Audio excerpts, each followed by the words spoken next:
Sejarah, seperti halnya pasir gurun, mudah menghilang di balik angin ideologi. Kita tak pernah benar-benar tahu apakah yang tertulis adalah kebenaran yang disaksikan atau hanya versi yang paling berguna bagi penguasa. Dan dalam perkara sejarah Islam awal zaman di mana Muhammad hidup, bergerak, dan mengguncang tatanan lama, kita nyaris hanya punya satu suara dari dalam rumahnya sendiri. Tafsir, hadis, sirah, semuanya berbicara dari dalam kerangka iman. Tapi bagaimana bila kita menguping dari luar tembok? Sekitar 3 dekade setelah wafatnya Muhammad, di sebuah biara di kawasan Armenia Kristen, seorang uskup bernama Sebeos menulis sejarah, bukan sejarah Islam tentu saja. Ia menulis tentang bangsanya, tentang Bizantium, Persia, dan perang yang tak henti-henti. Tapi di tengah catatannya, ia menyebut satu nama yang terdengar asing sekaligus akrab. Mahmet, sang pedagang yang memberi hukum yang menyatukan orang Arab di bawah satu Tuhan, dan, yang paling mencengangkan, bersekutu dengan orang Yahudi untuk menaklukkan Yerusalem. Catatan Sebeos ini mungkin terdengar seperti fragmen kecil yang nyaris tak penting dalam lautan narasi Islam. Namun justru karena ia datang dari luar, bebas dari beban teologis dan apologetik Islam, fragmen ini menjadi cermin alternatif yang berharga. Ia menampilkan wajah awal gerakan Muhammad bukan sebagai agama sempurna yang jatuh dari langit, tapi sebagai pergolakan sosial religius di tengah reruntuhan dua kekaisaran tua dan semangat monoteisme semitik yang sedang bangkit. Dalam kajian ini, kita akan menyusuri narasi Sebeos, bukan untuk menafikan Islam, tapi untuk memahami bagaimana Islam terlihat bukan dari dalam masjid, melainkan dari atas menara lonceng. Kita akan bertanya, apakah Muhammad sejak awal tampil sebagai nabi? Apakah Yahudi benar-benar menolak dakwahnya sejak hari pertama? Dan mengapa seorang Kristen Armenia menggambarkan mereka sebagai sekutu, bukan musuh? Mari kita buka kembali lembar sejarah itu, bukan dengan semangat membela keyakinan, tapi dengan rasa ingin tahu yang jujur. Apa yang sebenarnya terjadi di tanah Arab pada paruh pertama abad ke-7? Seruput dulu kopinya, mari kita mulai.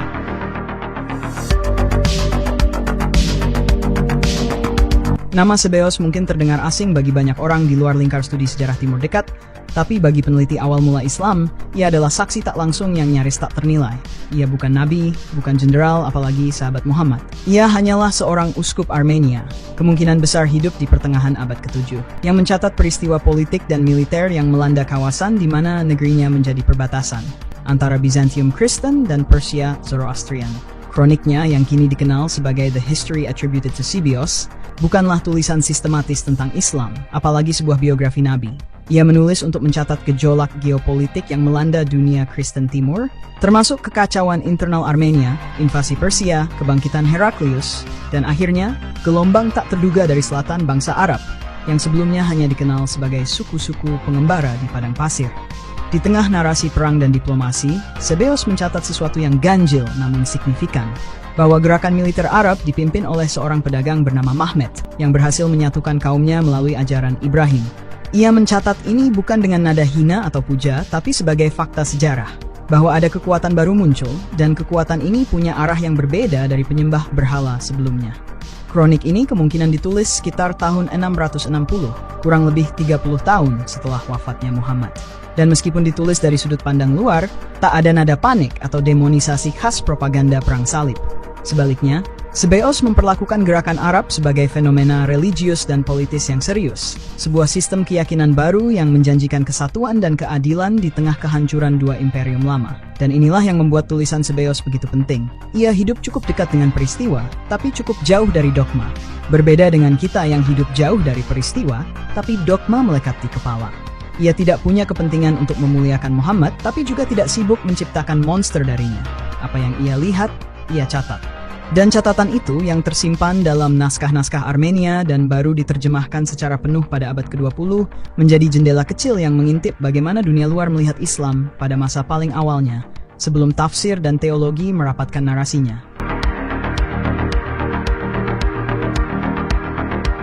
Di tengah deru peperangan antara Bizantium dan Persia, Sebeos menyelipkan satu paragraf yang membuat para sejarawan abad modern menahan napas. Sebuah kalimat yang menyebut nama Mahmet, seorang pedagang dari bangsa Arab, yang tampil bukan sekadar sebagai jenderal atau pemimpin suku, melainkan sebagai pemberi hukum, sebagai penyeru pada jalan Tuhan Abraham. Mari kita lihat potongan teks itu dalam terjemahan oleh James Howard Johnston, berdasarkan naskah Armenia asli. Pada waktu itu, seorang pria dari antara anak-anak Ismail yang bernama Mahmed, seorang pedagang, seolah-olah atas perintah Tuhan, muncul di hadapan mereka sebagai seorang pengkhotbah jalan kebenaran. Ia mengajarkan mereka untuk mengenal Tuhan Abraham, terutama karena ia sangat mengetahui dan memahami hukum Musa.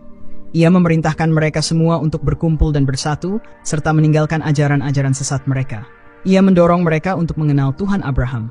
Ada beberapa hal yang sangat menarik dalam kutipan ini. Pertama, Muhammad diidentifikasi sebagai pedagang, bukan nabi, bukan penyair, bukan pemimpin perang. Ini cocok dengan narasi Islam awal yang menggambarkan Muhammad sebagai saudagar sebelum kenabiannya. Namun, Sebeos menambahkan lapisan lain. Muhammad tampil sebagai pengkhotbah, seolah-olah atas perintah Tuhan, yang menyeru orang Arab untuk menyembah Tuhan Abraham. Kedua, Muhammad digambarkan sebagai sosok yang memiliki pengetahuan tentang hukum Musa alias Taurat. Ini membuka kemungkinan bahwa gerakan awal Muhammad, setidaknya dalam pandangan luar, tidak dipandang sebagai sesuatu yang benar-benar baru, melainkan sebagai reformasi atau penggabungan kembali dengan tradisi Yahudi. Hal ini diperkuat dengan penggunaan istilah God of Abraham, yang dalam konteks Kristen dan Yahudi merujuk pada monoteisme kuno, bukan pada formulasi Trinitas. Ketiga, ada perintah untuk meninggalkan penyembahan berhala dan bersatu dalam satu keyakinan. Bagi Sebeos, inilah titik balik. Bukan hanya seruan agama, tapi seruan politik. Sebuah ajakan untuk konsolidasi etnis dan ideologis. Gerakan ini bukan sekadar keimanan baru, tapi juga strategi unifikasi Arab. Dan inilah yang membedakan catatan Sebeos dari hampir semua sumber Islam. Ia tidak menyebut wahyu, tidak menyebut Jibril, tidak menyebut peristiwa Gua Hira, apalagi Isra Miraj. Muhammad bukan digambarkan sebagai penerima pesan langit, tetapi sebagai pemimpin moral dan hukum yang memakai narasi Ibrahimik sebagai dasar legitimasi. Apakah ini berarti Sebeos salah? Tidak niscaya. Bisa jadi, ini adalah cerminan bagaimana gerakan Muhammad terlihat oleh pihak luar pada tahap paling awal. Sebuah koalisi kultural religius yang belum memiliki struktur doktrinal seperti yang dikembangkan dalam Islam klasik. Dan ini membuka satu kemungkinan menarik, bahwa Islam awal adalah gerakan monoteistik transisional, yang baru menjadi agama yang kita kenal sekarang beberapa dekade kemudian.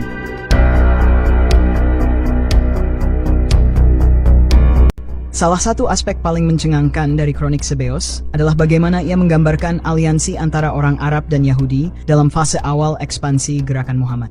Dalam dunia di mana narasi Islam cenderung menonjolkan konflik dengan kaum Yahudi, seperti peristiwa pengusiran Bani Kainuko dan pembantaian Bani Quraiza, catatan Sebeos justru menyajikan kontras yang tajam. Dalam bagian lanjutan kroniknya, Sebeos menulis, "Kemudian dari antara anak-anak Ismail berkumpullah sejumlah besar orang, dan mereka pergi ke tanah Palestina. Mereka bersatu dengan orang-orang Yahudi dan berperang di tanah Palestina. Atas bujukan orang-orang Yahudi, mereka maju dan merebut Yerusalem." Kalimat ini seperti ledakan kecil dalam jagat studi Islam awal. Di dalamnya ada 3 informasi krusial. Pertama, Arab dan Yahudi bersatu dalam militer. Bukan sekadar kesepahaman ideologis, tapi aliansi dalam arti praktis, penyerangan bersama. Kedua, Yahudi membujuk Arab untuk merebut Yerusalem.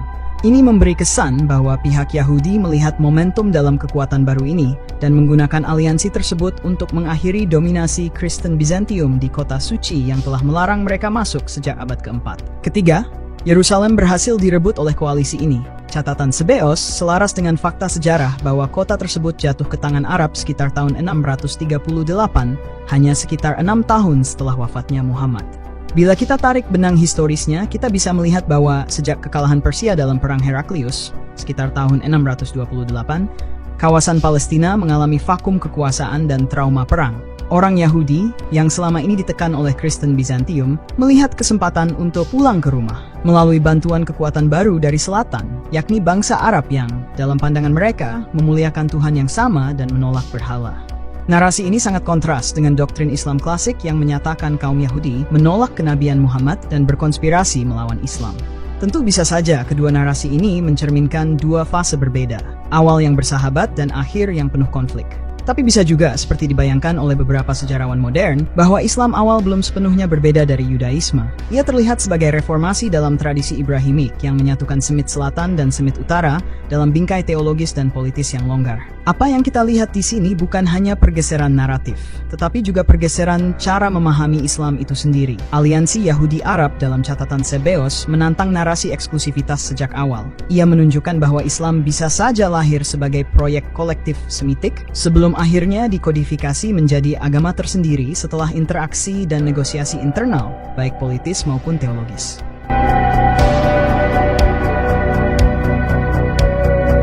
Kita terbiasa mendengar kisah penaklukan Yerusalem dari satu sudut pandang, bahwa setelah wafatnya Muhammad, para sahabat melanjutkan dakwah dan jihad, lalu Yerusalem direbut dari Bizantium oleh pasukan Umar bin Khattab.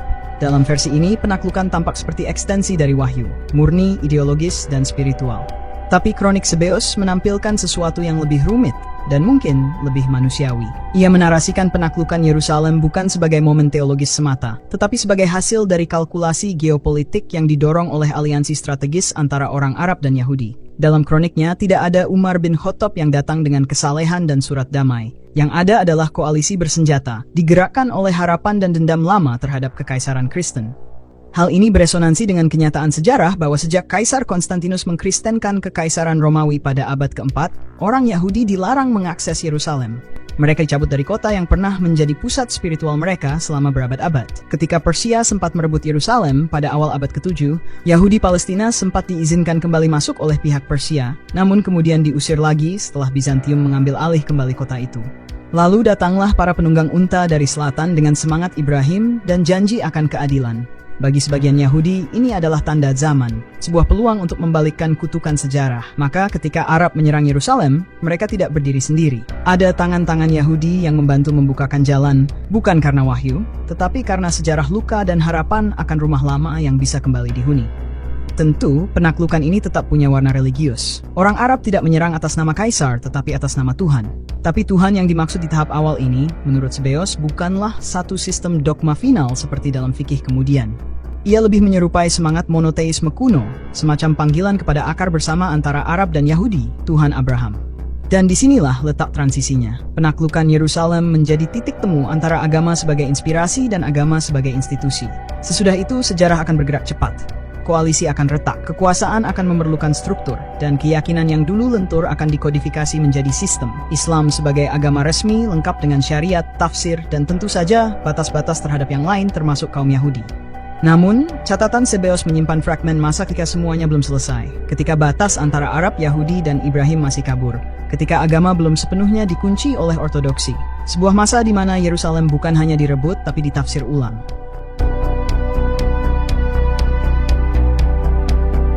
Apa yang disebut sebagai Islam dalam abad ke-7?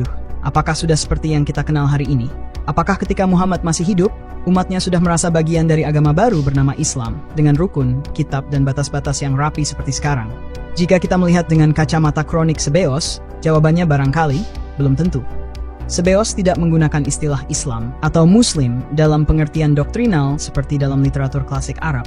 Ia menyebut pengikut Muhammad sebagai keturunan Ismail yang meyakini satu Tuhan dan mengikuti hukum-hukum tertentu. Tapi anehnya, hukum itu justru dihubungkan dengan Taurat, bukan Al-Quran. Lebih jauh lagi, Muhammad dalam versi Sebeos bukan seorang nabi ataupun rasul, tapi lebih menyerupai pemimpin politik dan militer yang mengorganisasi suku-suku Arab dalam satu gerakan monoteis yang menyatukan warisan Ibrahim dan Musa. Ini sejalan dengan temuan para sejarawan modern seperti Fred M. Donner dalam Muhammad and the Believers. Donner menyebut bahwa pada masa awal, komunitas yang dibangun Muhammad menyebut dirinya sebagai mu'minun, orang-orang beriman tanpa klaim eksklusif terhadap satu agama baru. Mereka terbuka terhadap ahlul kitab lain seperti Yahudi dan Nasrani selama mereka sama-sama mengakui Tuhan yang Esa dan kehidupan setelah mati. Dalam konteks ini, Islam bukan agama baru, tapi front reformis dalam tradisi Ibrahimik. Sebeos memperkuat narasi ini. Ia menggambarkan pengikut Muhammad sebagai kelompok koalisi antara Arab dan Yahudi, bersatu bukan dalam akidah yang mapan, tetapi dalam semangat perlawanan terhadap Kristen Bizantium yang dominan secara teologis dan politis. Dengan kata lain, ini bukan perang suci Islam melawan kekafiran, tetapi perang geopolitik yang dibungkus monoteisme Semitik. Dan jangan lupakan satu fakta penting. Sebeos menulis dalam dekade-dekade ketika Islam, dalam pengertian formal, belum memiliki wajah yang stabil. Ini adalah masa ketika tidak ada Bukhari, tidak ada As'ari, tidak ada Mazhab 4, belum ada hadits-hadits tentang Nabi, bersabda begini dan begitu. Bahkan Al-Quran sebagai mushaf kanonik belum diedarkan luas. Apa yang ada adalah komunitas Arab yang naik daun, menyebut nama Tuhan yang mirip dengan Tuhan Musa, dan sedang mengatur sistem kekuasaan baru. Jadi jika Islam pada waktu itu lebih mirip konfederasi monoteis dengan warna Arab, maka sangat masuk akal jika Yahudi bisa menjadi bagian dari proyek tersebut, setidaknya untuk sementara. Pertanyaan kritisnya bukan hanya kapan Islam terbentuk, tapi juga apa yang dimaksud Islam di masa awal. Dan kalau kita serius menggali kronik Sebeos, jawabannya bisa sangat berbeda dari yang diajarkan di bangku madrasah atau ceramah pekanan.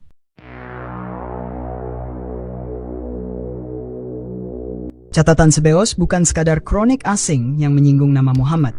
Ia adalah jendela langka ke masa ketika Islam belum mengenakan seragam resmi, ketika para pengikut Muhammad belum disebut Muslim dalam arti yang dibakukan oleh tradisi Sunni maupun Syiah, ketika batas antara iman, politik, dan identitas masih cair, seperti sungai yang belum dijebak dalam kanal tafsir.